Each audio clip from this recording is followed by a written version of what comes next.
اگر حقیقت میں کامیاب ہونا اور ناکام ہونا یہ آپ کے اختیار میں نہیں ہے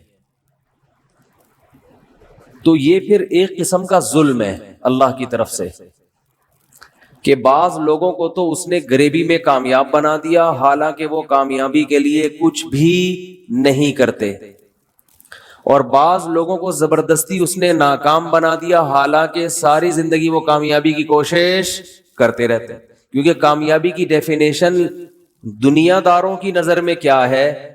دولت، صحت اور عزت، یہی ہے نا۔ ابھی میں تمیز سے بات کر رہا تھا آرام آرام سے، پھر مجھے خود بخود میں تھوڑا سا میرا لہجہ سخت ہونے لگتا ہے، کیونکہ ایسا لگ رہا ہوتا ہے کہ کوئی رسپانس نہیں مل رہا۔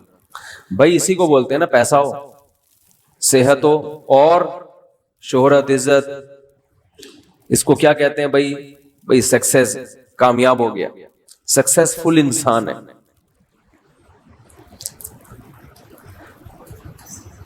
ترقی یافتہ کنٹری کی نے کہا جاتا ہے جن کے پاس صحت بھی ہے، دولت بھی ہے اور عزت بھی ہے، ساری دنیا میں گھومتے ہیں وہ، ان کو اتنا اسٹرانگ پاسپورٹ ہے کہ ان کو ویزے کی ضرورت نہیں پڑتی۔ بہت سے کنٹریز جہاں جائیں گے چلو بھائی چلے جاؤ،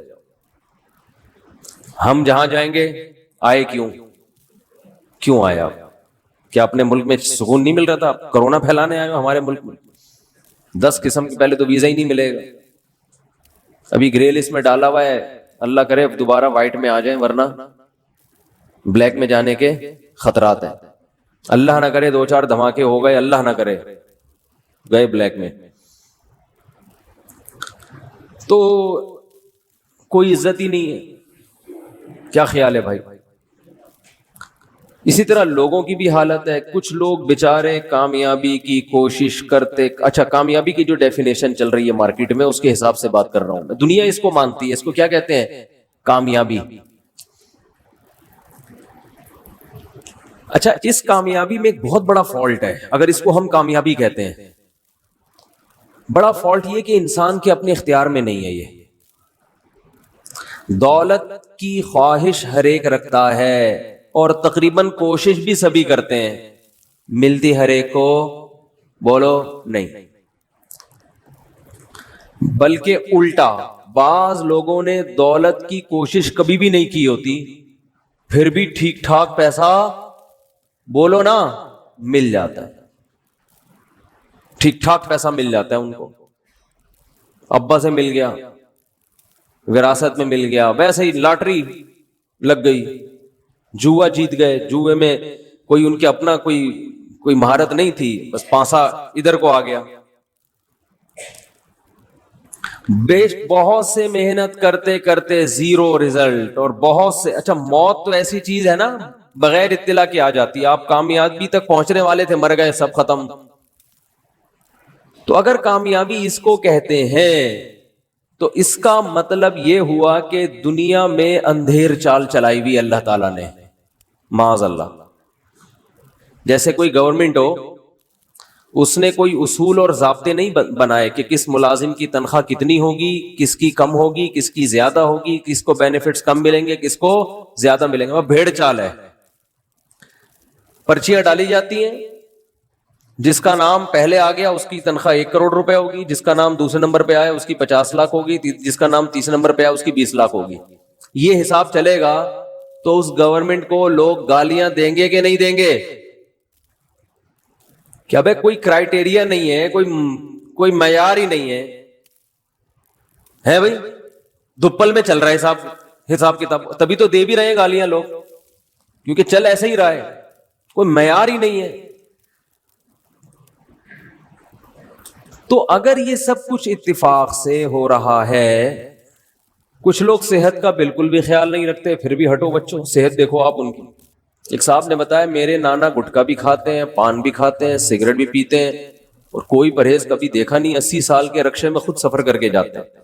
آپ کو پتا ہے رکشے میں بیٹھنے کے لیے ایتھلیٹ ہونا ضروری ہے، سڑک کراچی کی ہو اور سواری رکشہ ہو، یہ نارمل آدمی جس کی اسٹیل کی ریڑھ کی ہڈی نہ ہو، راڈ ڈلے ہوئے اس میں، وہ تو سفر کر سکتا ہے، ایک نارمل آدمی کراچی کی سڑک میں رکشا بھی کراچی کا اور ڈرائیور بھی کراچی کا، وہ سفر بولو نہیں کر سکتا، کرے گا تو پھر ایک ہی دفعہ میں کرے گا۔ تو اللہ تعالیٰ کا جو نظام ہے، اگر یہ کامیابی جس کو ہم کامیابی کہہ رہے ہیں یہی کامیابی ہے، کامیابی کی ڈیفینیشن یہی ہے، تو میرے بھائی دنیا میں معاذ اللہ نقل کفر نباشد، اللہ کی حکومت سے زیادہ کرپٹ حکومت کوئی نہیں ہے پھر، معاذ اللہ۔ پھر جتنی اندھیر چال اور اندھیر نگری اللہ کے ہاں ہے معاذ اللہ، اتنی پھر دنیا میں کسی کے ہاں بولتے کیوں نہیں بھائی؟ نہیں ہے، پھر تو ہے ہی نہیں، سسٹم ہی نہیں ہے کوئی۔ لوگ خوبصورتی کو سمجھتے ہیں کہ کامیابی ہے، تو یہ اپنے اختیار میں نہیں ہے، یہ تو اللہ نے جس کو جیسا بنا دیا۔ کچھ لوگ فیئر اینڈ لولی گھسا گھسا کے تھک گئے، رنگ گورا ہونے کا نام نہیں لیتا، اور کچھ پیدائشی گورے ان کا نام گورے پڑ جاتا ہے، مسٹر براؤن، مسٹر بھورا، اس طرح کے لوگوں نے بھی پیارے سے نام رکھے ہوئے ہوتے ہیں۔ کچھ سانولے ہوتے ہیں، کچھ چھوٹے قد کے ہوتے ہیں، وہ قد بڑھانے کے لیے سارا دن بھی لٹکے رہیں، آدھا انچ بھی قد نہیں بڑھتا۔ یہ سب نفسیاتی ہوتا ہے کہ یوں لٹکوں گا تو قد بڑھ جائے گا، ایسی کوئی کہانی بولو نہیں۔ وہ میں لطیفہ سناتا رہتا ہوں، ایک آدمی نے چھوٹے قد کی خاتون سے شادی کی، بچے اتنے اتنے سے، اب یہ ننیال پہ چلے گئے بچے، اب یہ بیچارہ جلتا رہتا تھا ان بچوں کو دیکھ کے، یار یہ کیا ہے۔ تو ایک دن اس کی بیوی جو تھی وہ ان بچوں کو کھانا کھلا رہی تھی، کہہ رہی تھی کھانا کھاؤ بڑے ہو جاؤ گے، تو یہ جل کے کہتا ہے یہ بڑے نہیں ہوں گے یہ بڑے نہیں ہوں گے، یہ اتنے کے یہ اور چھوٹے ہو جائیں گے، کہتا ہے ان کے ساتھ کے پودے لایا تھا وہ بڑے ہو گئے، یہ اتنے کے اتنے ہی۔ تو آپ بتاؤ چھوٹے قد کو کھلاؤ گے تو کیا بڑا ہو جائے گا؟ وہ نہیں ہوگا۔ بڑے قد کو بھوکا رکھو گے تو چھوٹا نہیں ہوگا۔ یہ سب گاڈ گفٹڈ ہوتی ہیں چیزیں، قد، ہائٹ۔ آپ مائیں جو بچوں کے بارے میں بہت زیادہ فکر مند ہوتی ہے نا، کھا نہیں رہا بڑا نہیں ہوگا، بھائی بھوکا بھی رکھو گے بڑا پھر بھی ہوگا۔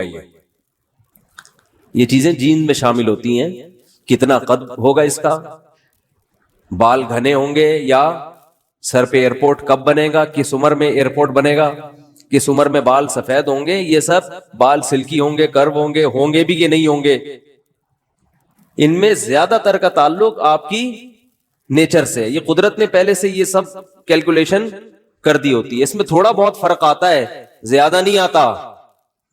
سمجھتے ہو گے نہیں سمجھتے ہو، زیادہ کے چکر میں پڑو گے تھوڑے سے بھی جاؤ گے، تھوڑا فرق تو آتا ہے اس میں، لیکن بہت زیادہ کوئی فرق نہیں آتا قد میں۔ اور یہ جب بال گھنے، کتنے لوگ ہیں کوئی ان کے غذا میں نہ زنک شامل ہے، نہ کوئی ایسے منرل شامل ہوتے ہیں، بال آپ ان کے دیکھو خاندانی ایسے لہلاتے ہوئے سلکی گھنے بال ہوتے ہیں، اور کچھ صبح و شام پیٹرول سے مالش کر رہے ہوتے ہیں سر میں، لیکن بال نکلنے کا نام نہیں لیتے۔ اور یہ فیس بک نے اور واٹس ایپ نے تو جو رہے سہے بال تھے لوگوں کے وہ بھی ختم کر دیے۔ فیس بک میں جو ڈرامے بازی ہو رہی ہے، یہ لگاؤ تو یوں ہو جائے گا، یہ لگاؤ تو یوں ہو جائے۔ بس ایک چھوٹا واقعہ ٹاپک پر آتا ہوں، میں نے ابھی فیس بک سے زندگی میں پہلی دفعہ کوئی چیز منگوائی، پہلی یا دوسری دفعہ، میں سفر میں تھا تو مسجد کے خادم کو بول دیا بھائی یہ فیس بک پہ ہم نے ایک چیز کا آرڈر کیا ہے، وہ لے لو اور ان کو پیمنٹ کر دو۔ پیمنٹ کر دی، یہ چیز لے لی۔ میں ایک ہفتے بعد سفر سے واپس آیا، انہوں نے ڈبہ سنبھال کے رکھا ہوا، پیکنگ بھی نہیں کھولی مسجد کے خادم نے کہ بھائی امانت ہے مفتی صاحب۔ جب کھولا تو صرف ڈبہ تھا، اس کے اندر کچھ بھی نہیں۔ یہ صلاحیت ہے، بزنس کے لیے اللہ نے گٹس دیے ہیں، ٹھیک ہے نا، کہ مفتیوں کو بھی ٹوپی کراؤ آپ۔ اب دوبارہ فون ملا رہے ہیں تو نمبر ہی نہیں ہے، پتہ نہیں کس نے چلا دیا ایڈ، کمپنیوں کے مشہور کمپنیوں کے نام بھی یوز کر لیتے ہیں۔ کچھ دن پہلے میں دکان سے پانی خریدنے کے لیے گیا، میں نے کہا ملٹی نیشنل کمپنی کا پانی چاہیے، 2-3 کمپنیوں کے نام لیے، تو انہوں نے کہا یہ لے جائیں، یہ بہت ایماندار لوگ ہیں، ان کی کمپنی ہے۔ میں نے کہا نہیں مانوں گا، نہیں مانوں گا، چاہے قسمیں بھی اٹھا لے، قرآن پہ بھی ہاتھ رکھ کے بول دینا میں نہیں مانوں گا. یہاں بہت فراڈ ہے. پھر ٹینشن ہونا شروع ہو جاتی ہے مجھے. تو ابھی میں فراڈ کے واقعات بتاؤں. بڑے حرام خور لوگ ہیں, آپ کو بتاؤں کیا بولوں میں. یہ حرام خور کا لفظ ان کمبختوں کے لیے سستا ہے, ہلکا لفظ. کوئی پتہ نہیں گٹر کے پانی کو گھر کی چھنی سے چھان کے اس میں کوئی کیمیکل ڈال کے وہ بیچ رہا ہو یہ, اور کہہ رہا ہو کہ بالکل صاف پانی ہے. کھانے پینے کی چیزوں میں بالکل لوکل کمپنیوں پہ اعتماد بولو مت کرو, اپنے آپ کو بیڑا غرق مت کرو. اونٹنی کے دودھ کے واقعات سنائی نہیں تھے میں نے آپ کو؟ کتنی دفعہ سنا چکا ہوں, نئے نئے لوگ بھی آتے ہیں. اونٹنی کا خالص دودھ پینے کے لیے بڑے فائدے ہیں. اونٹنی کا دودھ تو سنت بھی ہے, پیغمبروں نے پیا ہے, بہت جگر کے لیے بہت اچھا ہوتا ہے. تو ہم نے کہا چلو یار خالص چیزوں کا ہم کو ویسے ہی شوق ہے. راستے میں کہیں اونٹنی والے کھڑے ہوتے ہیں, آپ کو پتا ہے. اب تو میں گزرتے ہوئے لوگوں سے بتا رہا ہوتا ہوں, ابے فراڈی ہے, نکلو نکلو یہاں سے, الو بنا رہے ہیں. کئی بار دھوکا ہوا ہے. تو وہ کیا کیا, جلدی سے بس واقعہ سنا کے اصل ٹاپک پہ آ رہا ہوں میں. اب یہ واقعات پھر آ جاتے ہیں درمیان میں تو اچھا ہوتا ہے. تو میں نے وہ کیا کیا, میں نے کہا کہ بھائی یہ میں آپ کو زیادہ پیسے دوں گا, مجھے دودھ خالص چاہیے. انہوں نے کہا یہ بالٹی میں ابھی ابھی نکال کے رکھا ہے. میں نے کہا بالکل اعتماد بولو نا, حج کر کے آیا ہو عمرہ کر کے آیا ہو, بالکل اعتماد. یہاں پر اعتماد نہیں کیا جا سکتا. ہوتے ہیں صحیح لوگ بھی ہوتے ہیں, میں یہ نہیں کہہ رہا سارے فراڈی ہیں, یہ میری نیت ہرگز نہیں ہے. لیکن ہمیں کیسے پتا چلے گا بھائی, ہمیں کیسے پتا چلے گا؟ یقیناً اچھے لوگ بھی ہیں, تبھی تو معاشرہ چل رہا ہے, ملک کسی بھی درجے میں چل رہا ہے. لیکن یہ اچھے کو پہچاننا بڑا کم اچھے ہیں, کم لوگ اچھے ہیں, تو پھر اس کو پہچان مشکل ہو جاتی ہے. تو پھر معاملات میں تو پھر سب کو ایک ہی نظر سے دیکھتا ہے نا انسان. تو میں نے کہا کہ بھائی یہ دودھ جو ہے یہ خالص دودھ ہے آپ. اس نے کہا بالکل, قسمیں اٹھانے لگے. میں نے کہا میرے سامنے نکال کے دو. انہوں نے کہا جاؤ تمہارے سامنے یہ اتنا نکالا. میں نے کہا میں آپ کو ڈبل پیسے دے دوں گا دودھ کے, سامنے نکالو. جب ڈبل کی بات کی تو انہوں نے کہا اچھا نکال کے دیتے. وہ ایک ماسی تھی, ایک اس کا میاں ہوگا یا بھائی ہوگا, ایک اونٹ کے اس طرف دوسری اونٹ کے تھن کے دوسرے جانب, یعنی مرد ادھر کھڑا ہو گیا, عورت وہ جو بیچاری جھگیوں والی عورتیں ہوتی ہیں وہ ایک دوسری طرف. اب دونوں ایک دوسرے کے بالکل قریب آ کر دودھ نکال رہے ہیں. میں نے کہا یہ کیا اسرائیل کے کوئی ڈاکومنٹس ہیں اس بالٹی کے اندر؟ موساد نے خفیہ رکھے ہوئے ہیں کہ بھئی یہ بالٹی کے اندر ہوں گے تاکہ کسی کو شبہ ہی نہ ہو کہ ڈاکومنٹس اس کے اندر ہیں, یا یہ کوئی اس میں کیا ہے جو اتنا خفیہ.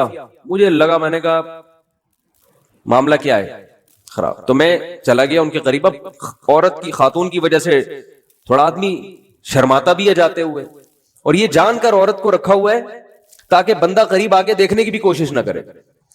تو میں تھوڑا سا قریب گیا تو انہوں نے نا تھن کی ایک دھار میری طرف یوں کر کے فائر مارا اس. دیکھو بالکل خالص دودھ. ہمیں یقین آ گیا یار اب اس سے زیادہ کیا آدمی تحقیق کرتا ہے. پھر دوبارہ بالٹی میں لگے. ٹھیک ہے جی بات. ہم لے آئے 3-4 کلو. پہلی دفعہ میں نے زندگی میں اونٹنی کا دودھ پیا تھا, یعنی یہ تجربہ تھا پہلی دفعہ. اس سے پہلے اونٹنی کا دودھ کبھی بھی, پرانا واقعہ ہے. ہم گھر لے کر آئے, بچوں کو بلایا, آ جاؤ بھائی لائن لگاؤ سارے. ہم بھی بتا سکیں گے بھائی اونٹنی کا دودھ ہم سب نے, بچے تو شو مارتے ہیں نا, تم نے پیا ہے, بچوں کی عادت ہو, تم نے نہیں پیا, ہم نے تو پیا ہے. بچوں کا اسی سے بڑا خون بڑھتا ہے. کوئی بھی نیا کام ہو نا بچے شو مارتے ہیں. سب کو پلایا, خود بھی پیٹ بھر بھر کے پیا. اگلے دن اچھا بالکل پتلا, ذائقہ ہی نہیں, جیسے پانی پی رہے ہیں. میں نے کہا یار یہ تو اس سے اچھا تو بکری کا دودھ ہوتا ہے. تو بالکل پانی. اگلے دن میں مدرسے گیا, میں نے شو ماری, میں نے کہا اتنا دودھ, میں تو 3 گلاس پی گیا. انہوں نے کہا بھائی اونٹنی کا دودھ جس نے نہ پیا وہ 3 گلاس پی کے اس کا پیٹ برداشت نہیں کر سکتا. میں نے کہا ویسے پتلا بھی بہت تھا. تو ہوا یہ, کہانی یہ ہوئی, انہوں نے مجھے بتایا کہ انہوں نے یہاں پر ایک تھرموس لگایا ہوا ہوتا ہے پچکاری ٹائپ کا, اس میں پانی ہوتا ہے, یہاں قمیص بغل کے اندر ادھر سے پائپ نکل رہا ہوتا ہے. جب یہ یوں کرتے ہیں نا تھن پہ یوں کرتے ہیں تو ادھر سے پچکاری بالٹی میں, آدھا دودھ اونٹنی دے رہی ہوتی, آدھا یہ خود دے رہے ہوتے ہیں. اور اسی وجہ سے یہ اتنے جھک کے نکال رہے ہوتے ہیں کہ آپ کو وہم بھی نہ ہو. انہوں نے کہا ایسا نہیں ہوتا, ایک گلاس دودھ جس آدمی نے نہ پیا اس کا پیٹ پہلی دفعہ میں برداشت نہیں کر پاتا. ہم نے دوبارہ اگلے دن چھاپا مارا, ان کو صلواتیں سنائی, انہوں نے کہا ایسا ہی ہوتا ہے. پھر میں نے نہیں پیا. پھر کچھ دن پہلے میرا جانا ہوا, پھر میں نے کہا خالص میرے سامنے نکال کے لاؤ, اللہ کا واسطہ آپ کو میں ڈبل پیسے دوں گا. انہوں نے کہا اچھا. بالٹی لے کر گئے, میں نے کہا پہلے بالٹی دکھاؤ. خالی بالٹی مگا یوں الٹ کے دکھایا انہوں نے. پھر اتنا لمبا چکر کاٹ کے جا رہے ہیں, درمیان میں 2-3 جھگی آئیں, انہوں نے کہا وہاں سے گھومتے گھومتے پانی ملا دیا. وہ ایسے ملایا کہ وہ جھگی کے پیچھے سے گزرتے ہوئے انہوں نے پہلے سے بالٹی رکھی ہوئی ہے. اچھا, اونٹ کو نالے کے پیچھے کھڑا کیا ہوا ہے تاکہ بہانہ ہو کہ نالا ٹاپ کے نہیں جا سکتے, تھوڑا ہمیں یو ٹرن لینا پڑتا ہے. یہ پہلے سے پلاننگ ہے. تو وہ کیا ہوا ہے کہ درمیان میں ہاتھ صاف کر کے بالٹی چینج کی ہے, اس میں پہلے سے پانی موجود تھا, اور پھر جناب دودھ نکالا ہے. خیر پھر خالص بھی ہمیں پینا نصیب ہو گیا, لیکن میں بتا رہا ہوں کہ یہ ہے, اور یہ جھگیوں والوں کی بات نہیں ہے, یہ اوپر سطح پہ بھی معاملہ بولو بھائی ایسے ہی چل رہا ہے. سمجھتے ہو کہ نہیں سمجھتے؟ میں جھگیوں والوں کی برائی نہیں کر رہا, ان میں تو پھر بھی کچھ ایماندار ہوتے ہیں, اوپر سطح پہ تو معاملہ بہت ہی بگڑا ہوا ہے. تو خیر کہاں سے کہاں بات چلی گئی, میں یہ عرض کر رہا تھا کہ اگر کامیابی اور ناکامی کی یہ ڈیفینیشن ہے, صحت, عزت, دولت, شہرت, یہ کامیابی ہے جس کے پیچھے ہر آدمی بھاگ رہا ہے, تو بھائی یہ تو بہت سے محنت کرنے والوں کو نہیں ملتی, اور بہت سوں کو غریبی میں مل جاتی, اور بہت سے غلط محنت کرنے والوں کو مل جاتی ہے. جو دنیا میں فساد مچا رہے ہوتے ہیں ان کو کامیابی مل جاتی ہے بعض دفعہ. تو اس کا مطلب کامیابی کی یہ اگر ڈیفینیشن ہے تو یہ الزام کس پہ ہوگا؟ اللہ پہ, کہ اس کا نظام سے معاذ اللہ نقل کفر بدتر سسٹم دنیا میں کوئی ہے ہی نہیں. اور اگر اللہ صحیح ہے تو اس کا مطلب کامیابی کی یہ ڈیفینیشن غلط ہے, یہ کامیابی ہے ہی نہیں, یہ کامیابی کا دھوکہ ہے, یہ کامیابی نہیں ہے. میں سمجھا پا رہا ہوں اپنی بات ہے بھائی؟ یہ ہے نہیں کامیابی. تو کامیابی کیا ہے؟ قرآن کہہ رہا ہے بار بار, وَمَن يَبْتَغِ غَيْرَ الْإِسْلَامِ دِينًا, جو اسلام کے علاوہ کسی اور لا کو فالو کرے گا وہ کامیاب نہیں ہوگا. تو اللہ نے بتایا میں نے جو اسلام ایک مذہب دیا ہے اس کو فالو کرنا کامیابی ہے. عجیب بات ہے, یہ کون سی کامیابی ہوئی؟ اس کو فالو کرنا کیا ہے؟ بولو نا یار, کیا ہو گیا؟ یہ کہاں سے کامیابی ہو گئی؟ یہ تو کسی کتاب میں نہیں لکھا. ڈکشنری میں سکسیس کی تعریف آپ اٹھا کے دیکھیں, انگلش میں دیکھیں گے تو اس میں لکھا ہوگا کہ یہ چیزیں, اپنے مقصد میں کامیاب ہو جانا. کوئی بھی آپ مقصد بناتے ہیں اس کو اچیو, گول تک پہنچ جانا, اس کو کیا کہتے ہیں؟ کامیابی. اردو میں آپ کامیابی کا لفظ دیکھیں گے, یہاں بھی کچھ ایسا نہیں لکھا ہوا ہوگا. پنجابی میں کامیابی کا مطلب دیکھیں گے, ایسی کوئی ڈیفینیشن بولتے کیوں نہیں ہے. تو یہ کہاں سے نکالی اور اسلام نے؟ بھائی اصل میں جو کامیابی کی ڈیفینیشن ہے نا, اپنے گول تک پہنچنا, اپنے مقصد تک بولو پہنچنا, ساری دنیا اس پر متفق ہے کہ کامیابی اسی کو کہتے ہیں. کیونکہ آپ کا گول دولت, شہرت اور عزت ہے, اس لیے اس گول تک کو حاصل کر لینے کو دنیا کیا کہتی ہے؟ کامیابی. اگر کسی کا ان کے علاوہ کوئی اور مقصد ہو تو اس گول تک پہنچنے کو کیا کہیں گے ہم؟ کامیابی کہیں گے, اس کے لیے کامیابی کہیں گے. مثلا ایک آدمی چاہتا ہے کہ میں حج کر لوں اور وہ کر لے حج, تو ہم کہتے ہیں یہ اپنے مقصد میں کامیاب ہو گیا. کیا خیال ہے؟ ایک آدمی چاہتا ہے کہ کر لی اس نے, اب ہم کہیں گے اپنے مقصد میں کیا ہو گیا؟ صحیح ہے نا, اس ٹاپک پر بات زیادہ نہیں کروں گا میں, کامیاب ہو گیا وہ. کیا خیال ہے؟ ایک آدمی چاہتا ہے کہ جی میرے سر پہ بال نکل آئے, نکل گئے, تو کیا ہو گیا بھائی؟ اس مقصد میں کامیاب ہو گیا نا.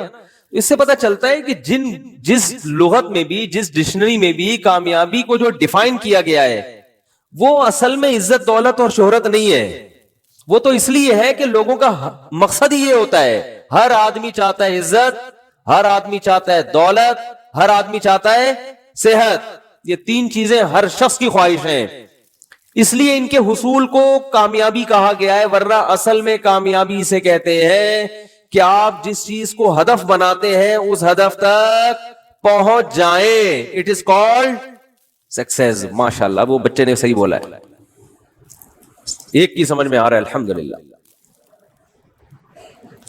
اب میں آپ سے ایک بات کہتا ہوں, عرض کرتا ہوں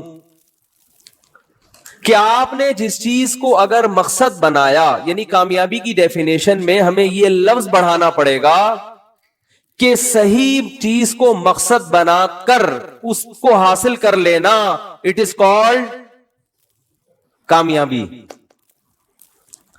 غلط چیز کو مقصد بنا کے اگر حاصل کرو گے تو لغت کے لحاظ سے تو اس کو کامیابی کہیں گے, لیکن حقیقت میں یہ کامیابی نہیں ہے. ایک آدمی نے کہا کہ آج میں 20 بوتلیں معاذ اللہ شراب کی پی لوں گا, اللہ نہ کرے, یہ ہدف بنایا, مقابلہ کیا اور پی گیا, تو کامیاب تو ہو گیا نا. جو دعویٰ کیا تو ہو گیا نا کامیاب, ہو سکتا ہے انعام بھی مل جائے. ایک آدمی نے کہا میں 20 روٹیاں کھاؤں گا, وہ مشہور لطیفہ ہے نا, ایک پیٹو چلا گیا کہ میں 20 روٹیاں کھاؤں گا, تو بیرے نے کہا ٹھیک ہے 20 کھا لی تو کھانا فری ہے, تاحیات تیرا کھانا ہمارے ہوٹل میں فری ہے. ہوٹل مالک نے کہا, اب اس نے کھا لی, اس کو غصہ, اس نے بولا یار یہ تو زندگی بھر کے لیے ٹینشن میں پڑ گیا. تو اس نے کہا 20 نہیں, تو نے 18 کھائی ہیں. اس نے کہا دوبارہ سے کھاؤں گا, دوبارہ گنتی کرو. تو کھا تو وہ بھی 20 روٹیاں گیا تھا, تو کامیاب تو ہو گیا نا. جس چیز کو ہدف بنایا, جس چیز کو مقصد بنایا, اس میں کامیاب ہوا کہ نہیں ہوا؟ تو بھائی یہ مسئلہ یہ ہے کہ صحیح چیز کو ہدف بنانا اور اس ہدف تک پہنچ جانا, اٹ از کالڈ کامیابی. تو اگر صحت, عزت اور شہرت یہ تین چیزیں صحیح ہیں, ان کو ہدف بنانا ٹھیک ہے, تو پھر ان تک پہنچنا واقعی کامیابی. اور اگر ان کو ہدف بنانا بذات خود ٹھیک ہی نہیں ہے تو پھر ان تک پہنچنا ایسے ہی کامیابی ہوگا جیسے کوئی آدمی کہتا ہے آج میں 2 کلو چرس پی کے دکھاؤں گا, کسی میں ہمت ہے تو وہ بھی پی کے دکھائے, تو وہ بھی کامیاب ہو جائے گا اپنے ہدف میں. تو آپ نے جس چیز کو ہدف بنایا ہوا ہے, دیکھو آپ میچ کھیل رہے ہو, آپ کو کسی نے عقل مند نے بتایا یہ گول ہے, فٹ بال کک مار کے ان 2 پولوں کے درمیان سے گزارنی ہے, پھر جیتو گے میچ. اور کسی نے بیوقوف بنا دیا, سائیڈ پہ ایک خوبصورت سا گول بنا دیا, اس میں جو 2 پلر بنائے اس نے سائیڈ پہ, اور اس میں چمک پٹیاں لگا دی, وہ جو سائیکلوں پہ لگاتے ہیں نا, ٹیپ چڑھاتے ہیں, خوبصورت سی اور لائٹیں وائٹیں. بولا اصل گول تمہارا کیا ہے یہ, اور آپ وہاں کک مار کے آپ کہہ رہے ہو کہ جو میرا ہدف تھا اس گول تک پہنچنا وہ الحمدللہ میں پہنچ رہا ہوں. تو آپ اپنے منہ میاں مٹھو بن رہے ہو, آپ اپنے آپ کو کامیاب سمجھو گے. جو تماشائی ہے نا وہ کہیں گے یہ آدمی کیا ہو گیا ہے, بولو پاگل ہو گیا, باولا ہو گیا ہے. جو اصل گول تھا اس کو چھوڑ کے کسی نے اس کو دوسرا گول بتا دیا کہ یہاں. اپنے مفاد میں اسلام خواتین خلا لیتی ہیں نا کورٹ سے, کسی مفتی سے نہیں پوچھ رہی ہوتی کہ خلا ہوا ہے کہ نہیں ہوا. جی ہم تو ملک کی قانون کو مانتے ہیں, جی ملک بھی تو اسلامی ہے نا. لیکن جب اپنا مفاد ہوگا, اپنا کہیں فائدہ ہوگا, تو پھر کس سے رجوع کیا جائے گا؟ مفتیان کرام سے. تو یہ بھی ویل للمطففین میں داخل ہے. اور آج یہ بہت ہو رہا ہے, ماں باپ اولاد میں ہو رہا ہے یہ. اولاد اپنے حقوق لینے کی باری آئے گی, اسلام کی لیبل لگائے گی. جب ابا کے حقوق دینے کی باری آئے گی تو پھر کلچر تو آج کل ابا کو مانتا ہی نہیں ہے. کلچر میں تو ابا اور دوست کیا ہے, برابر ہے. ابا تیز لہجے سے بات کریں تو بیٹے کو غصہ آتا ہے. کلچر تو یہی ہے. اسلام غصہ جاری کرنے کی ابا پہ اجازت, بولو. اب وہ لاشور میں جائے گا نا جب بولو گے کہ نہیں دیتا تو یہ. تو میں جو اصل کہہ رہا تھا نا, میں خواتین کو ایک گزارش ہے میری, مرد کو نا یہ حدیث بار بار نوٹ کرے کہ نبی صلی اللہ علیہ وسلم کی موجودگی میں امی عائشہ نے برتن توڑا. یہ 2 حدیث مرد لوگوں کو میں بیان بھی کرے, اس سے اس کے لاشعور میں یہ چیز چلی جائے گی. جو بداخلاق آدمی ہے نا, بدتمیز قسم کے, یہ سوچا کرو جب شادی نہیں ہوئی تھی تو کسی سٹائل میں بات کرتا تھا میں, وہ ریکارڈ کر کے رکھا کرو اپنے. میں جب نکاح پڑھاتا ہوں نا, دولہا سے کہتا ہوں قبول ہے تو کہتا ہے قبول ہے, میں کہتا ہوں بھائی اس اسٹائل میں قبول جس اسٹائل میں شادی کے بعد بات کرے گا بیگم سے. سمجھ میں آ رہی ہے بات؟ شادی کے بعد جس اسٹائل میں آپ کا جو لب و لہجہ ہوگا نا وہ یہ نہیں ہوگا اتنی تمیز سے گواہوں کو آواز ہی نہیں جا رہی قبولے کی. اسی طرح چیخو جس طرح بعد میں تم نے چیخنا ہے.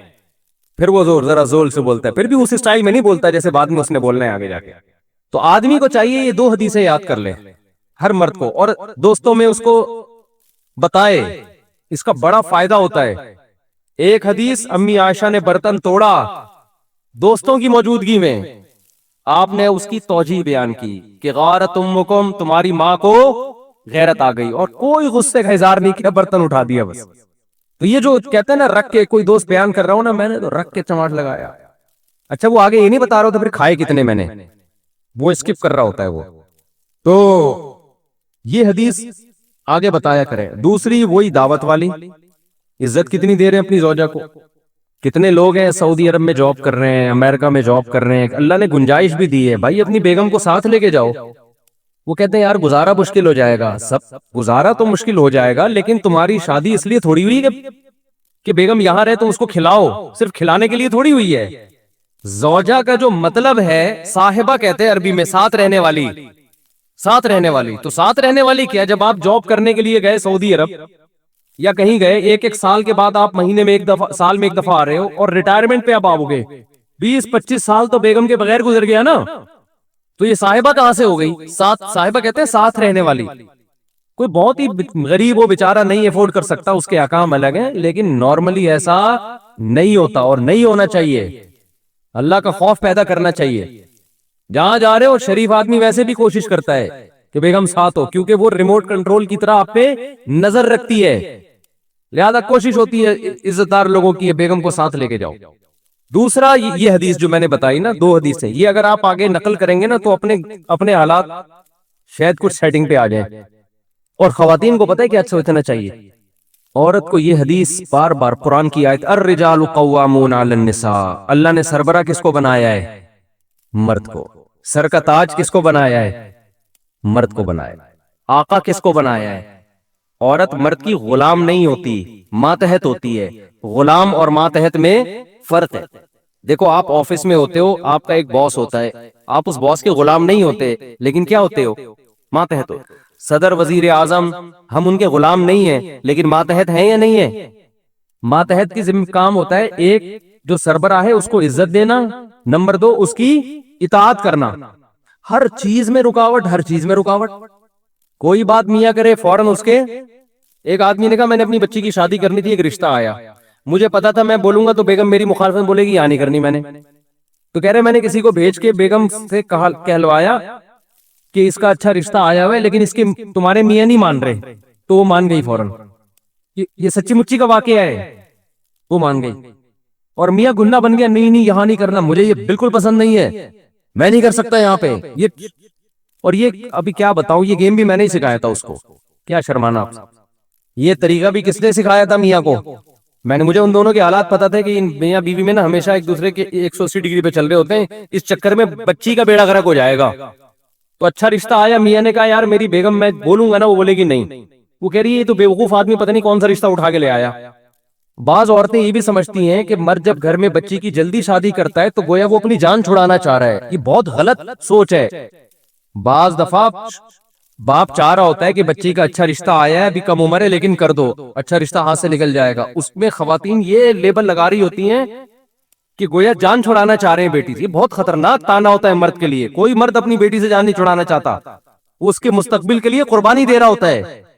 اب اس کے گھر میں بھی ایسے ہی کہ وہ بیگم تانا دے, جب بھی کوئی رشتہ آئے تو بیگم تانا دیتی ہے, جان چھڑانا چاہ رہے ہیں. تو میں نے اس کو یہ طریقہ بتایا, میں نے کہا آپ کسی خاتون کو بھیجو اور آپ بولو یہ مجھے بالکل قبول نہیں ہے رشتہ, ابھی بچی کی عمر کیا ہے, ایسی باتیں کرو. تو ہو گئی شادی, صحیح ہے نا, اور اللہ کا شکر ہے کامیاب شادی بھی.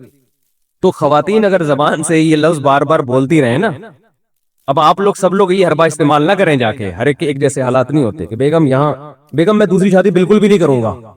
پتہ چلا آپ نے کہا کہ اب ایسا ہوگا نا, بیگم کہے گی نہیں تم تو کرو گے, اب آپ نے کہہ دیا نا نہیں کروں گا, وہ کہے گی میں یہی سننا چاہ رہی تھی آپ سے, اور مجھے ویسے بھی یقین ہے کہ آپ بالکل بھی نہیں کریں گے. آپ کہو گے یار ہماری ساری پالیسی کیا ہو گئی, مفتی صاحب نے برباد کر دی. تو ہر جگہ ہر چیز چلنے کی نہیں ہے. لیکن بعض ہوتا ہے بعض گھروں میں ایک دوسرے کے ہمیشہ الٹا چل رہے ہوتے ہیں, ایسی نفرتیں پھیل چکی ہوتی ہیں, بدگمانیاں, تو اس کا پھر طریقہ یہ ہوتا ہے. تو عورت کو چاہیے جیسے مرد کو چاہیے نہیں, یہ 2 حدیثیں بیان کرتا رہے, تو عورت کو چاہیے زبان سے نا 1 دفعہ صبح 100 دفعہ تسبیح اور شام کو 100 دفعہ کہ سربراہ گھر کا کون ہے؟ میاں ہے. یہ میرا میاں میرا سربراہ ہے, میرا آقا ہے, میرے سر کا تاج ہے, مجھے حکم دیا گیا ہے کہ میں اس کو عزت دوں, اس کی رسپیکٹ, اس کو رسپیکٹ دوں, میں عزت دوں, یہ میرا آقا ہے آقا ہے آقا ہے. 100 دفعہ بول لیں, اس سے گھر کا ماحول کیا ہو جائے گا؟ بہت خاندانی ہو جائے گا. ایسا نہ ہو کہ ایک اپنی ذمہ داری پوری کرے دوسرا تسبیح نہ پڑھے, پھر الٹا ہو جائے گا. یعنی اس نے یہ والی تو پڑھ لی کہ سربراہ سربراہ سربراہ آقا ہے آقا ہے, اور آپ نے اخلاق والی تسبیح نہیں پڑھی, تو جب وہ اور زیادہ پولائٹ ہو جائے گی تو آپ تو اور ظلم ڈھانا شروع کر دو گے اس کے اوپر. پہلے تو وہ ری ایکشن کرتی تھی, اب وہ ری ایکشن بھی نہیں کر رہی, تو اور ظالم بن جاؤ گے آپ. تو اس لیے آپ نے بھی تسبیح پڑھنی ہے اور اس نے بھی پڑھنی ہے, دونوں اپنے ذمہ داری ہوگی تو حساب کتاب چلے گا. اور اگر آپ نے اخلاق والی پڑھنا شروع کر دی, اس نے سربراہ والی نہیں پڑھی, تو آپ تھوڑے دنوں میں کیا بن جاؤ گے؟ آپ کا روگ ختم ہو جائے گا, اور پھر جو ہو رہا ہے وہ ہو جائے گا, جو ہو رہا ہے اس کو بتانے کی ضرورت نہیں ہے. تو خیر میں جلدی سے اپنی بات کو سمیٹوں. قرآن میں جو آتا ہے نا وَيْلٌ لِّلْمُطَفِّفِينَ الَّذِينَ إِذَا اكْتَالُوا عَلَى النَّاسِ يَسْتَوْفُونَ وَإِذَا كَالُوهُمْ أَوْ وَزَنُوهُمْ يُخْسِرُونَ. اپنا حق لینے کی باری آتی ہے پورا حق لیتے ہیں, دینے کی باری آتی ہے تو گڑبڑ کرتے ہیں. تو یہ پیاز ٹماٹر والوں کے بارے میں نہیں ہے, صرف ہر ایک کے بارے میں, ہر ایک کے بارے میں. دنیا میں بکھیڑے چلتے رہیں گے, ان کی وجہ سے ہمیں نہ تو مایوس ہونا ہے, ہم اسلام پہ کسی شخصیت کی وجہ سے نہیں چلتے. اپنے آپ کو ایسا بناؤ ہی نہیں, کسی شخصیت کے ایسے حوالے کر دو کہ یہ ہے تو میں ہوں, یہ نہیں ہے تو میں بھی نہیں ہوں. جو آدمی یہ کام کرے گا وہ گمراہ ہو جائے گا. میں نے بہت سے لوگ دیکھے ہیں, لوگ ان پہ اعتماد کرتے ہیں, بعد میں پتہ چلتا ہے تو 2 نمبر آدمی ہیں, تو وہ لوگ دین سے ہی پھر جاتے ہیں. جب نبی کے بارے میں قرآن نے کیا کہا, دیکھو غزوہ احد میں رسول اللہ صلی اللہ علیہ وسلم کی شہادت کی افواہ پھیل گئی, جھوٹی خبر, بہت سے صحابہ حواس باختہ ہو گئے. قرآن میں آیتیں کیا نازل ہوئی, وما محمد الا رسول, محمد اللہ تھوڑی ہیں, اللہ کے پیغمبر ہیں. افإن مات او قتل, اگر ان کی موت ہو جائے یا قتل ہو جائیں تو کیا تم دین پہ واپس پھر جاؤ گے؟ یعنی تم محمد صلی اللہ علیہ وسلم کی وجہ سے تھوڑی دین پر ہو, تم کس کو خوش کرنے کے لیے ہو؟ اللہ کو. نبی کو بھی خوش کر رہے ہو تو اللہ کی خاطر. جب آپ صلی اللہ علیہ وسلم کا وصال ہوا, آپ کی وفات ہوئی, تو صحابہ کے حوصلے پست. تو حضرت عمر نے کیا فرمایا کہ جو یہ کہے گا کہ نبی کی موت واقع ہو گئی ہے میں اس کی گردن اڑا دوں گا. حضرت ابو بکر نے کیا فرمایا, یہی آیت پڑھی, وما محمد الا رسول, فرمایا محمد اللہ کے رسول ہیں بس. افإن مات او قتل, ان کی موت واقع ہو جائے یا قتل ہو جائیں تو دین سے پھر جاؤ گے کیا؟ پھر آپ نے فرمایا یا ایھا الناس, اے لوگو, من کان منکم یعبد محمدا فإن محمدا قد مات, تم میں اگر کوئی محمد کی عبادت کرتا تھا صلی اللہ علیہ وسلم تو محمد پر موت واقع ہو چکی ہے. ومن کان منکم یعبد اللہ, اور تم میں کوئی اللہ کی عبادت کرتا تھا. کیا اسلام ہے یار, کتنا یعنی کتنی کلیئرٹی ہے اسلام کے عقیدے میں. اور یہ اعلان وہ کر رہا ہے جو محمد کا سب سے چہیتا ہے صلی اللہ علیہ وسلم, جو سب سے چہیتا ہے, جس کو سب سے زیادہ غم ہوا ہے آپ کے بچھڑنے کا, اس کی ایسی تربیت ہوئی ہے کہ بھائی میں اصل نہیں ہوں, اصل کون ہے؟ اللہ. تو کیا خطبہ دے رہے ہیں, ادھر صحابہ غم میں رو رہے ہیں, جانور ہلاک ہو رہے ہیں غم میں, جو نبی جن پر سواری کیا کرتے تھے. آپ کی اونٹنی جس پر آپ سوار ہوتے تھے وہ غم میں مر گئی, بھوکی پیاسی مر گئی وہ.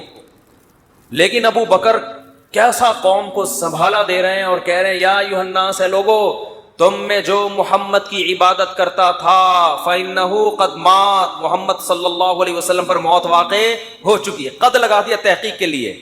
ومن کان منکم یعبد اللہ, اور تم میں جو اللہ کی عبادت کرتا ہے, اللہ کی غلامی کرتا ہے, فإنہ حی لا یموت, وہ آج بھی زندہ ہے, اس پر موت واقع نہیں ہوگی. یعنی وہ حیران تھے تمہیں کیا ہو گیا, کوئی اچھمبے کا کام تھوڑی ہوا یہ, وہ تو بشر ہے, انسان ہے, انہوں نے تو دنیا سے جانا تھا, ہم تو اللہ کے لیے دین پہ چلے ہیں. کسی شخصیت پر اتنی قربانی نہیں دی جاتی. کسی شخصیت پر اگر قربانی دی جا رہی ہے تو کس کی وجہ سے؟ اللہ کی وجہ سے. اللہ راضی ہو رہا ہے. دیکھو قرآن میں نا بڑے علمی نکات ہیں. قرآن کہہ رہا ہے یعتذرون الیکم اذا رجعتم الیہم لترضوا عنہم. قرآن کہہ لتعرضوا عنہم ہے لترضوا عنہم؟ کوئی حافظ نہیں بیٹھا بڑا. لترضوا عنہم فإن ترضوا عنہم فإن اللہ لا يرضى عن القوم الفاسقین. اے نبی جب آپ غزوہ تبوک سے واپس پہنچیں گے تو یہ جھوٹی قسمیں اٹھائیں گے تاکہ آپ ان سے راضی ہو جائیں, خوش ہو جائیں. اگر آپ خوش ہو بھی گئے اللہ پھر بھی خوش بولو نہیں ہوگا. دیکھو یہاں نبی کو خوش کرنے کا ثواب کیوں نہیں مل رہا؟ کیونکہ یہاں نبی کو خوش کرنے سے مقصد اللہ کو خوش کرنا نہیں ہے. تو قرآن کہہ رہا ہے ایسی خوشی کا میں ایسی خوشی پہ خوش نہیں. اور کعب ابن مالک, مرارہ ابن ربی اور ہلال ابن امیہ, ان تین صحابی نے سچ بول کے نبی کو ناراض کر دیا. منافقین نے جھوٹ بولا نا کہ یہ عذر تھا ہم تبوک میں اس لیے نہیں آ سکے, یہ مسائل تھے. نبی عالم الغیب نہیں, آپ نے کہا چلو بھائی ایسے ہی ہوگا, آپ خوش ہو گئے ٹھیک ہے بھائی جاؤ, کوئی سزا نہیں, کچھ بھی نہیں. اللہ نے کہا آپ خوش ہیں, اللہ نہیں خوش ان سے. دوسری طرف منافقین جو مخلص صحابہ تھے تین, کعب ابن مالک, مرارہ ابن ربی, ہلال ابن امیہ, یہ تین صحابی نے سچ بولا. یا رسول اللہ کوئی عذر نہیں تھا, بس ہم سستی کی وجہ سے پیچھے رہے, کوئی عذر نہیں تھا. جانا چاہیے تھا, ہم پہ فرض تھا, لیکن باغ پک چکے تھے, سب کچھ تیار تھا, پھر بھی نہیں گئے, کوئی عذر نہیں ہے. سچ بولا نا, نبی غضبناک ہو گئے. نبی کیا ہو گئے؟ اس لیے نہیں کہ سچ بولا ہے, اس لیے کہ جب کوئی عذر نہیں تھا تو پیچھے رہنے کا کوئی جواز بنتا نہیں. آپ نے فرمایا قم, جاؤ یہاں سے, حتی یقضی اللہ فیکم, اللہ فیصلہ کرے گا تمہارے بارے میں. 40-50 دن بائیکاٹ ہوا, یہاں تک کہ صحابی کہتے ہیں نبی نے سلام تک کا جواب نہیں دیتے تھے. کیا گزری صحابہ پر, مگر قرآن کہہ رہے ہیں میں کیا تھا ان سے, بولو راضی تھا, کیونکہ مجھے خوش کرنے کے لیے انہوں نے سچ بولا. تو پھر اللہ نے پیغمبر کو بھی راضی کر لیا بعد میں, اور اتنا خوش ہو گئے پیغمبر, فرمایا اللہ نے تمہاری تو. اچھا اور سنیں, اسلام کے عقیدے بتا رہا ہوں کتنے واضح ہیں کہ ہم اسلام کو فالو کسی مدرسے کے کسی بندے کی وجہ سے نہیں کرتے. اور یہ بھی بتا دوں, اس ایک بندے کی وجہ سے مدرسوں کو بدنام کرنا کہ مدرسے ایسے ہوتے ہیں, یوں ایسے ہوتے ہیں, یہ بھی وہی زیادتی ہے جس کا میں نے بھی تذکرہ کیا. جب حضرت کعب ابن مالک کی توبہ قبول ہوئی تو ان کو خوشخبری پہنچی, وہ نبی کے پاس آئے. آپ صلی اللہ علیہ وسلم کا چہرہ حدیث میں آتا ہے استنار وجہہ کأن وجہہ قطعۃ قمر, ایسے چمک رہا تھا جیسے 14ویں کا چاند. آپ نے کیا فرمایا, ابشر بخیر یوم مر علیک منذ ولدتک امک, اے کعب اس دن کی خوشخبری قبول کرو کہ جس دن سے تمہاری ماں نے تمہیں جنا ہے آج تک ایسا خوشی کا دن تمہاری زندگی میں نہیں آیا, اس دن کی مبارکباد ہو تمہیں. حضرت کعب مالک نے کیا کہا, امن کا ام من عند اللہ, یہ خوشخبری آپ کی طرف سے یا اللہ کی طرف سے؟ نہیں آ رہی بات. اس فکر میں لگے ہوئے ہیں کہ اللہ راضی ہے کہ نہیں ہے. دیکھو نبی کے راضی ہونے کا تو یقین ہو گیا نا. یہ نہیں سمجھ میں آئے گا, تو آسان کیس نہیں ہے, بہت مشکل کیس ہے. ارے جب نبی کا چہرہ 14ویں رات کی طرح چمکتا ہوا دیکھ لیا, نبی مبارکباد بھی دے رہے ہیں کہ خوشخبری ہو اور سب معاف, بس اب میں راضی, اب میں خوش, تو کعب ابن مالک کو فکر کیا لگی ہوئی ہے, نہ یا رسول اللہ ذرا کلیئر کریں بات, صاف بتائیں یہ خوشخبری اللہ کی طرف سے ہے یا یعنی اللہ بھی راضی ہوا ہے کہ نہیں ہوا؟ فرمایا لا بل من عند اللہ, نہ میری طرف سے نہیں, کس کی طرف سے؟ اللہ. میں بھی اس لیے خوش ہوں کہ اللہ خوش ہے, اللہ نے معاف کر دیا ہے, اس لیے میں بھی خوش ہوں. پھر کعب ابن مالک خوش ہوئے. تو بھائی اسلام میں اصل کون ہے؟ اللہ. تبھی علماء کہتے ہیں کسی سے تنہائیوں میں گناہ ہوا ہو بالفرض, اللہ نہ کرے, اور اس نے توبہ کر لی, پھر لوگوں کو پتہ چل گیا, لوگ تانے دے رہے بے تو ویسا تھا, ان تانوں کی پرواہ بولو مت, بولے نہ تمہارا جرم کیا اور نہ ہمیں تم سے معافی مانگنے کی ضرورت, جس سے کیا ہے وہ جانتا ہے. لوگوں کو لفٹ کرایا کرو زیادہ, کیونکہ لوگ اس چیز کو مسلط کر لیتے ہیں. ہمارے حضرت کے پاس ایک بندے کا فون آیا لندن سے, کہتا ہے یار میں نے گناہ کیا تھا, پکڑا گیا, کہہ رہے اب میں نے توبہ کر لی, رو رو کے گڑ گڑا کے اتنی معافیاں مانگی کہ اللہ نے بھی دل میں سکون ڈال دیا کہ میں نے تجھے معاف کر دیا, کہ لیکن پبلک معاف کرنے کے لیے تیار نہیں. پبلک جب بھی گزر کرے ہے نا وہی, تو پبلک کا دل تو چھوٹا ہوتا ہے نا, پبلک کا دل کیا ہوتا ہے چھوٹا. تو ایسی صورت میں پبلک کو زیادہ لفٹ نہیں کرائے, بولے جاؤ تمہاری ایسی کی تیسی, ہم جانے اللہ جانے تو کون ہوتا ہے بھائی میرے کو. اور قرآن کے الفاظ دیکھو یار, وَمَن يَعْمَلْ سُوءًا أَوْ يَظْلِمْ نَفْسَهُ ثُمَّ يَسْتَغْفِرِ اللَّهَ يَجِدِ اللَّهَ غَفُورًا رَحِيمًا. ایسے وجد والی آیتیں ہیں. فرمایا جو بھی گناہ کرے گا, اپنی جان پہ ظلم کرے گا, ظلم ہو گیا, گناہ ہو گیا, شیطان نے بہکا دیا اس کو, غلط ہو گیا اس سے. حقوق العباد سے اس کا تعلق نہیں ہے, کیونکہ حقوق العباد میں پھر اس بندے سے بھی معافی مانگنا ضروری. کچھ جرائم ایسے ہیں جو اللہ اور بندے کے آپس کے معاملات. فرمایا پھر اس کو خیال ہوا کہ بھائی خدا تو انتقام لے گا, اور ویسے بھی غیرت کے خلاف ہے جس نے اتنے احسانات کیے اس کو ناراض کرنا. قرآن کہہ رہا ہے ثم یستغفر اللہ, پھر وہ اللہ سے کیا کرتا ہے, معافی. کیا عجیب الفاظ ہیں. اللہ نے یہ نہیں فرمایا غفرہ اللہ, اللہ اسے معاف کر دے گا, نہ نہ نہ, یہ انداز نہیں ہے, یہ اللہ اس سے انتقام نہیں لے گا. فرمایا یجید اللہ غفور الرحیم, وہ اللہ کو پائے گا, وہ دیکھے گا کہ اللہ غفور بھی ہے اور رحیم بھی, وہ دیکھے گا اپنی آنکھوں سے. یہ ایسے ہے جیسے ہم کسی کو دعوت دیں کہ آپ ہماری دعوت پہ آؤ, آپ پوچھتے ہیں کیا کیا ملے گا. ایک طریقہ ہوتا ہے آپ بتائیں بھائی بریانی کا انتظام بھی ہے, کباب بھی ہیں, اور اللہ بھلا کرے چکن کا بھی انتظام ہے, اور کڑھائی بھی ہے, 2-4 چیزیں اور بتا دی آپ نے, تو ذہن میں رکھ کر آئے گا ٹھیک ہے بھائی یہ چیزیں ہوں گی. ایک اسٹائل یہ ہوتا ہے وہ کہ بھائی کیا ملے گا, تو آپ اس کو بتائیں جب تم آؤ گے نا تو میری دعوت میں پہنچنے کے بعد تمہیں محسوس ہوگا کہ وسیم بھائی چھوٹے موٹے سیٹ نہیں ہیں. وسیم بھائی نے دعوت کی, یہ جی تم پالو گے, یہ چیز محسوس کرو گے کہ وسیم بھائی طبیعت کے تنگ, ایسا دسترخوان ہوگا, چھوڑو بریانی کباب, وہ غریبوں والی باتیں ہیں. کیا بریانی, مسالے والی بریانی, اور مفتی صاحب کے بیان سنتے رہتے الٹے الٹے, مسالے والی بریانی, چپلی کباب, کوئٹہ کی چائے. بھائی چھوڑو یہ باتیں, یہ تو کہیں کھانچے وانچے میں پڑی ہوئی ہوگی, ٹھیک ہے نا. یہ تم پاؤ گے, مجھے محسوس کرو گے کہ یہ چھوٹا موٹا سیٹ نہیں ہے. دسترخوان دیکھ کے اندازہ ہو جائے گا بھائی کوئی بہت بڑا آدمی ہے. تو قرآن کے الفاظ کیا ہیں آپ کو پتا ہے؟ جو بڑے لوگوں کی دعوتیں, مولانا طارق جمیل صاحب نے بتایا کویت کے شہزادوں نے ان کی دعوت کی. ایک قرآن کیا کہتا ہے, جو گناہ کرے گا اور توبہ کرے گا یجید اللہ غفور الرحیم. اللہ یہ نہیں فرما رہے کہ اس کو معاف کروں گا, اللہ فرماتے ہیں جیسے کوئی بندہ دعوت پر آئے تو آپ کہو بھائی تم پاؤ گے کہ میں چھوٹا موٹا سیٹ نہیں ہوں. ہاں میں اس پہ واقعہ سنا رہا تھا کہ حضرت مولانا طارق جمیل صاحب ایک دفعہ کویت کے شہزادوں نے ان کی دعوت کی, تو اب وہ کیا تصور دماغ میں لے کے گئے ہوں گے. فرماتے ہیں میں حیران ہو گیا, اونٹ کے بچے صحیح پورے روسٹ, نہیں آئی سمجھ میں. آپ کو پتہ ہے اونٹ کے بچہ کسے کہتے ہیں؟ اونٹنی کے جو بچے ہوتے ہیں نا وہ ذبح کر کے کھال اتار کے کنووں میں پورے روسٹ چاول بھر کے دسترخوان پر رکھے. بکرے روسٹ تو سنے ہوں گے, اونٹ روسٹ نہیں سنے ہوں گے. اب جو شہزادے ہیں ان کے لیے یہ کوئی اتنی بڑی چیز نہیں ہے, ان کی یہ بریانی ہے, ٹھیک ہے نا, ان کی یہ کیا ہے.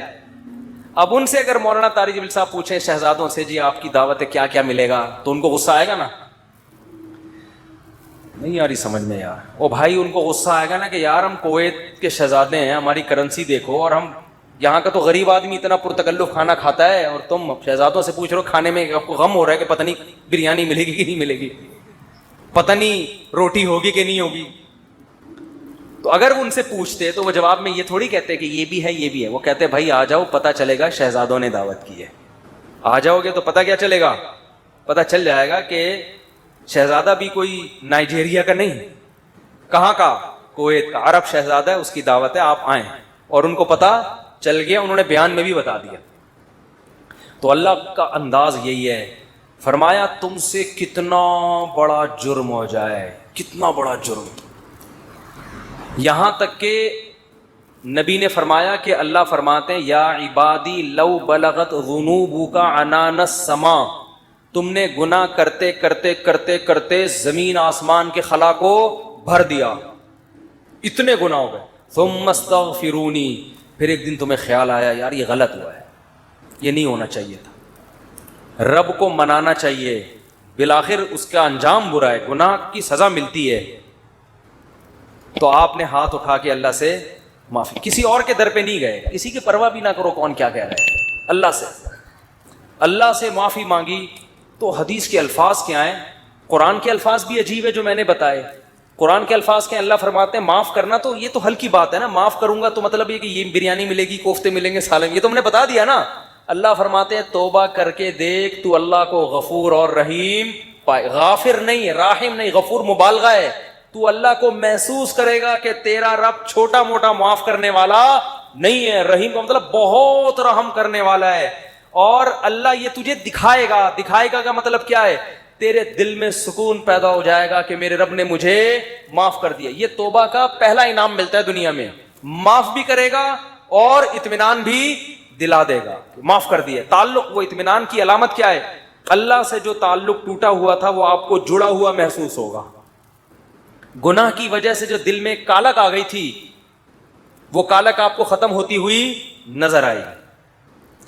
یہاں تک علماء کہتے ہیں کہ بعض لوگ گناہ کر کے ایسی توبہ کرتے ہیں کہ گناہ سے پہلے جو اللہ کا ان سے تعلق تھا نا، گناہ کے بعد جب توبہ کی تو اس سے زیادہ اچھا تعلق پیدا ہو جاتا ہے ان کا، پہلے سے بھی زیادہ اچھا اللہ کی محبت پیدا ہو جاتی ہے۔ یہ تو قرآن میں، حدیث میں کیا آتا ہے کہ اگر زمین اور آسمان کے خلا کو تم نے گناہ کر کر کے پر کر دیا، ثم استغفرونی، پھر مجھ سے مغفرت طلب کرو، لغفرت، معاف کروں گا۔ اتنا کافی تھا نا یہ جملہ؟ یار نہیں آ رہی سمجھ میں؟ دیکھو اللہ یہ کہہ دیتے کہ زمین اور آسمان کے خلا کو پر کر دیا، مجھے ناراض کیا ہے نا، پبلک کے پاس جانے کی ضرورت نہیں، عیسائیوں میں پادریوں کے پاس جا کے معاف کرواتے ہیں، اتنے پیسے لے لو معاف کر دو۔ اللہ کہتے ہیں پادری کا کیا بگاڑا ہے تم نے، ناراض مجھے کیا ہے، نماز چھوڑی ہے مجھے ناراض کیا، زنا کیا مجھے ناراض کیا، انٹرنیٹ پر فحش فلمیں دیکھی مجھے ناراض کیا، یہ جو ہو رہے ہیں گناہ آج کل، کچھ بھی کیا مجھے ناراض کیا نا، آؤ میرے سامنے گڑ گڑاؤ۔ تو اللہ نے کیا کہتے ہیں، زمین اور آسمان کے خلا کو پر کر دیا، پھر مجھ سے معافی مانگو گے معاف کروں گا، کافی ہے نا، بس کر دیا معاف۔ آگے اللہ ایک اور جملہ بناتے ہیں، لا ابالی، کسی کی پرواہ، بولو اردو میں لفظ سمجھتے ہو، بڑا لا ابالی قسم کا آدمی ہے، سنا یہ لفظ؟ ہاں بولنے میں کچھ ٹیکس لگتا ہے، لا ابالی کہتے ہیں نا، یہ عربی کے لفظ سے آیا لا ابالی، لا کا مطلب نہیں، ابالی کا مطلب پرواہ نہیں کرتا میں کسی کی، جیسے جو آدمی کسی کی پرواہ نہیں کریں گے بڑا لا ابالی سا آدمی ہے، تو اللہ کیا کہتے ہیں، لا ابالی، معاف کروں گا کسی کی پرواہ نہیں۔ کیا مطلب، یہ جملہ لگانے کی کیا ضرورت تھی؟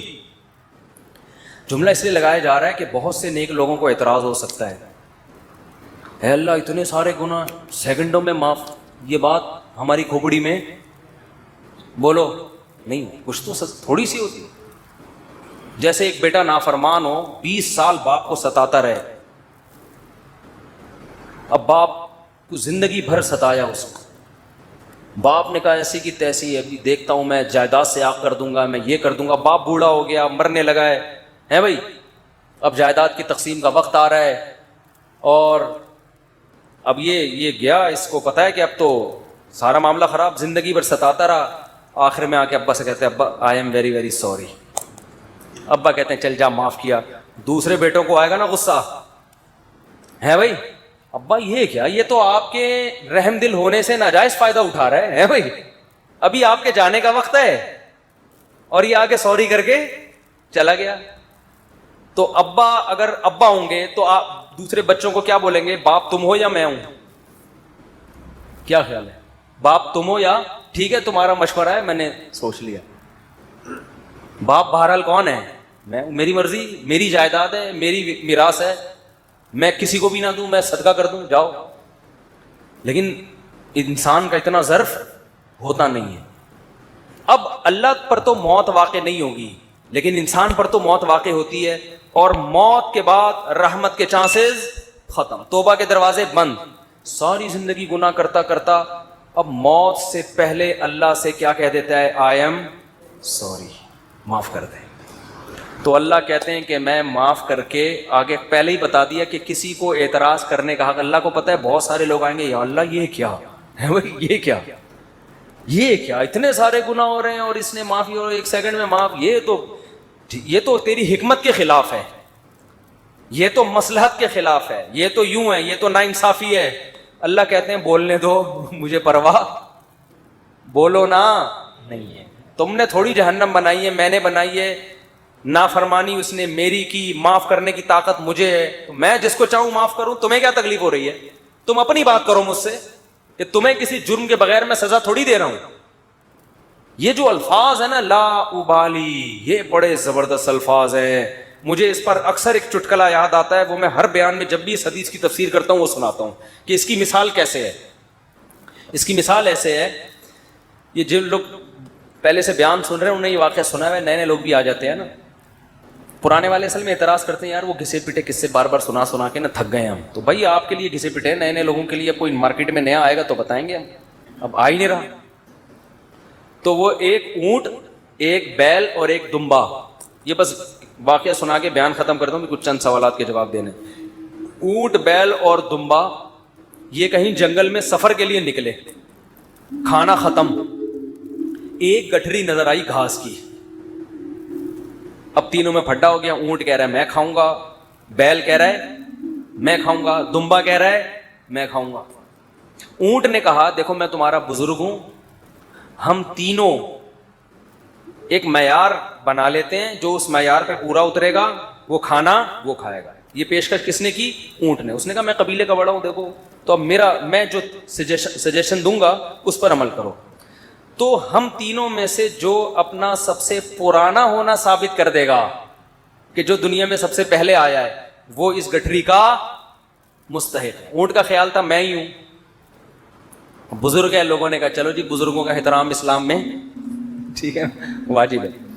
دمبے نے کہا ٹھیک ہے بھائی میں اپنا ثابت کرتا ہوں, میں بہت پرانا ہوں. انہوں نے کہا کتنا پرانا؟ انہوں نے کہا دیکھو ابراہیم علیہ السلام نے بچہ ذبح کیا, نہیں ہوا تو دمبا آ گیا.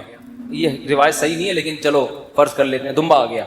اس کا مطلب میں 4000 سال سے ہوں, ابراہیم علیہ السلام کے دور میں بھی میں تھا. اونٹ چکرا گیا, اس نے بولا یہ تو پہلی گیند پہ ہی آؤٹ ہو رہا ہوں میں. تو بیل نے بولا کہ آدم علیہ السلام جب زمین پہ آئے تھے زمینداری کے لیے ٹریکٹر ایجاد نہیں ہوئے تھے, تو کچھ تو اگایا ہوگا نا, تو کھیتی باڑی کس سے کی تھی انہوں نے؟ بیل سے. اس کا مطلب میں کب سے ہوں, دمبا تو آؤٹ ہو گیا نا. اونٹ پریشان کہ کمبخت اس سے پہلے تو تاریخ لکھی نہیں گئی ہے, اس سے پہلے تو تاریخ لکھی, اور سجیشن بھی میری تھی. اونٹ ٹینشن میں آیا, اس نے کیا کیا, وہ گھاس کی گٹھری اٹھا کے اپنے کوہان پہ رکھی. تو دمبے نے بولا بھائی میں تو بہت پرانا ہوں. اس نے بولا مانتا ہوں, میں نے کب کہا, آپ بہت پرانے ہیں, میں آپ کے بعد آیا ہوں. بیل نے کہا میں تو اس سے بھی پرانا ہوں. اس نے کہا میں نے بولا کہ آپ پرانے نہیں ہیں, تو بھائی یہ پھر ہمیں دو. اس نے کہا دم ہے تو لے لو. اس نے کہا ہمت ہے تو اٹھا لو. اونٹ کے کوہان سے کون اٹھائے گا, چلو دفعہ یہاں سے, تمہاری ایسی کی تیسے. سجیشن بھی خود ہی دی, بولا جس میں دم ہے لے لے بھائی, چلو. اس کو کہتے ہیں لا ابالی. نہیں آئی بات سمجھ میں؟ اللہ ایسا نہیں کرتا کہ وہ اپنی تجویز کے خلاف چلے. یہ تو میں نے صرف ایک واقعہ سمجھانے کے لیے کہ بھائی اللہ کے سامنے کون لڑ سکتا ہے, اللہ کے سامنے کون دلائل دے سکتا ہے کہ اللہ وہ اتنے سارے گناہ کیے تو 2 منٹ میں معاف کر رہا ہے. اللہ کہتے ہیں جو جس نے دلائل کے انبار لگانے ہیں نا, پہلے لگا کے رکھے, کتابوں میں لکھے, پورے رسالے لکھ دے. میری نظر میں اس کی کوئی ویلیو نہیں ہے, کیونکہ خدا میں ہوں تم نہیں ہو. نافرمانی میری کی ہے, تمہاری تھوڑی. تمہیں کیوں تکلیف ہو رہی ہے؟ یغفر لمن یشاء ویعذب من یشاء, جس کو چاہوں گا معاف کروں گا, جس کو چاہوں گا عذاب دوں گا. یہ اللہ نے اپنے ہاتھ میں رکھا ہے تاکہ جب کوئی گناہ کرے تو گڑگڑائے کس کے سامنے؟ اللہ کے سامنے. ہمیں پتا ہے کہ اللہ کے سوا معاف کرنے والا کوئی بھی نہیں ہے. معافی کا اختیار اللہ کے ہاتھ میں, سزا کا اختیار اللہ کے ہاتھ میں. تو میں اس لیے کرا رہا ہوں کہ مخلوق کو زیادہ لفٹ کرانے کی ضرورت نہیں ہے. لوگ مجھے کہتے ہیں ہم سے گناہ ہو گیا, فلاں نے کہا یوں ہے یوں ہے. میں کہتا ہوں بھائی تو بولے تو کون ہوتا ہے؟ تو میرا باپ ہے, تو میرا ماموں ہے, تو کیوں پوچھ رہا ہے؟ میں جانوں اللہ جانے, تیرا کیا مسئلہ ہے بھائی. اور یہ بات سے بات چل پڑی ہے. شادی کے بعد عورتوں میں یہ بہت بڑا مرض ہے, اپنے پرانے قصے, پرانی غلطیاں میاؤں کے سامنے ظاہر کر دیتی ہیں ان کو اعتماد میں لینے کے لیے. جتنے اللہ نہ کرے, بعض خواتین کے ساتھ ہمیشہ نہیں ہوتا, ستار بھائی وسیم, ستار کو چھوڑو یار, نیک آدمی ہے, کوئی بھی چکر ان کے چلے ہوتے ہیں تو وہ اپنے شوہر کو اعتماد میں لینے کے لیے کہ میں آپ سے اپنے, دیکھیے آج میں آپ سے اپنے دل کی کچھ باتیں شیئر کرنا چاہتی ہوں.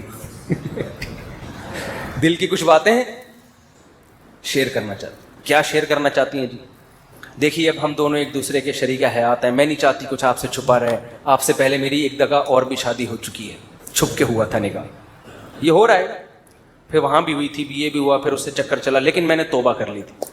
اور تم اس کو کیوں بتا رہی ہو؟ تم تو چھوڑو, وہ انسان ہے بھائی, وہ اس کے دل میں بدگمانی ایک بال آ گیا, قیامت تک وہ بال نہیں نکلے گا. چھوڑو تمہارا ماضی کیا گزرا, اس کو بولو بھائی میں بہت نیک گھرانے میں پیدا ہوئی ہوں, بہت نیک ہوں, اسی طرح قبول ہو, ٹھیک ہے. نہیں تو میاں تفتیش کر رہے ہوتے ہیں گھس گھس کے, موبائل میں تفتیش کر رہے ہوتے ہیں گھس گھس کے. تو یہ کس نے اجازت دی آپ کو تفتیش کرنے کی بھائی؟ اسی طرح عورت شوہر سے بھی نہ پوچھے, پرانے, وہ بھی مکھنچو بیٹھ کے اپنے پرانے قصے سنا رہا ہوتا ہے, اس کو بھی اعتماد کیا ہو جاتا ہے. جو اللہ نے جس گناہ پہ پردہ ڈالا, آپ خود اگر اس کو ظاہر کر رہے ہو تو آپ سے بڑا بے وقوف دنیا میں کوئی بھی نہیں. ایک عورت نے مجھے بتایا کہ میرے شوہر کو مجھ پہ شک ہوا, اس نے ماضی, شادی سے پہلے, دیکھو شادی کے بعد کی بات ہے, شادی سے پہلے کیا ہوتا رہا چھوڑو اس کو, ٹٹولا بالآخر میں نے اگل دیا جی میرا کسی سے غلط تعلق تھا, میں نے توبہ کر لی. کہہ رہے جب بھی پھڈا ہوتا ہے کہتے تم ہو تو وہی نا. میں نے کہا غلطی آپ کی ہے, کیوں بتا رہی ہو بھائی؟ وہ 100 دفعہ بھی پوچھ رہے ہیں آپ کیوں بتا رہے ہو, کیوں بتا رہے ہو آپ اس کو. تو ہمارا تعلق کس سے ہونا چاہیے؟ ہم اللہ کے بندے ہیں, جرم اللہ کا, تو توبہ بھی کس سے؟ اللہ کی.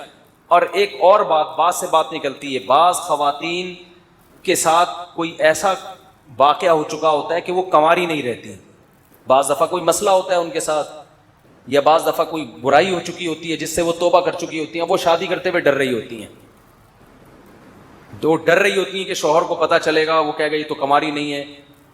تو وہ جب میں فون اٹھاتا تھا نا اس طرح کے مشورے بھی کہ ہم کیا شوہر کو بتا دیں, تو یہ حماقت نہیں کرنا بھائی. یہ تو کسی بھی طرح سے زائل ہو سکتا ہے, کسی بیماری سے بھی ہو سکتا ہے پردہ زائل, اور بھی 10 بعضوں کے پیدائشی نہیں ہوتا. تو ایسے موقع پہ جھوٹ بولنا بھی جائز ہے. نہیں آ رہی بات؟ عورت کے لیے جائز ہے کہ وہ شوہر سے بولو نا, جھوٹ بول دے, وہ یہ نہ بتائے کہ میں نے بدکاری کی ہے پھر توبہ کر لی ہے, یہ اتنی تفصیل میں جانے کی ضرورت نہیں ہے. وہ بول دے بھائی یہ پیدائشی نہیں ہے, یہ جھوٹ ہے.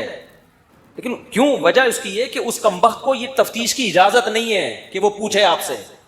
جو ماضی کے قصے ہیں وہ کیا ہیں؟ وہ ختم, وہ پرانے ہیں. تو جو ٹوہ میں لگتا ہے نا, ٹوہ میں گھستا ہے ایک دوسرے کی ٹوہ میں, اللہ اس کو کیا کرتے ہیں؟ رسوا کرتے ہیں. تو گناہ ہو جائے کس سے تعلق؟ اللہ سے. ہم عیسائی تھوڑی ہیں کہ پادریوں سے جا کے یا پنڈتوں سے جا کے اپنے گناہ شیئر کر رہے ہوں. مجھے بھی لوگ آ کے بتاتے ہیں, میں کہتا ہوں یار مجھے نہیں بتاؤ کیا ہوا ہے, میں بھی انسان ہوں. ہاں ایک صورت میں آپ بتائیں, جیسے کوئی مریض ڈاکٹر کو اپنی بیماری بتا رہا ہوتا ہے علاج کے لیے, تو کسی بزرگ سے, کسی عالم سے آپ کا تعلق ہے, آپ سمجھتے ہیں کہ اس سے میں مشورہ لے سکتا ہوں, اور مشورہ اس وقت تک نہیں لے سکتا جب تک میں اس کو اپنا پورا مرض بتاؤں نہیں کہ میرے اندر کیا گناہ ہے جو میں چھوڑنا چاہتا ہوں مگر مجھ سے چھوٹتا نہیں. ایسی صورت میں پھر مجبوری ہے بتانے کی تاکہ وہ اس کا کوئی علاج بتایا. تو اس کا خیال کرنا چاہیے. یہ اللہ کا دین کتنا زبردست ہے, اللہ نے ہمیں بتا دیا گناہ سے بچنا کیسے, ہو جائے تو کرنا کیا ہے. تو ہمارا رب ہے غفور الرحیم, جب توبہ کرو گے اللہ کہتے ہیں میں بتا دوں گا کہ میں, لوگ معاف نہیں کرتے مگر میں معاف کر دیتا ہوں.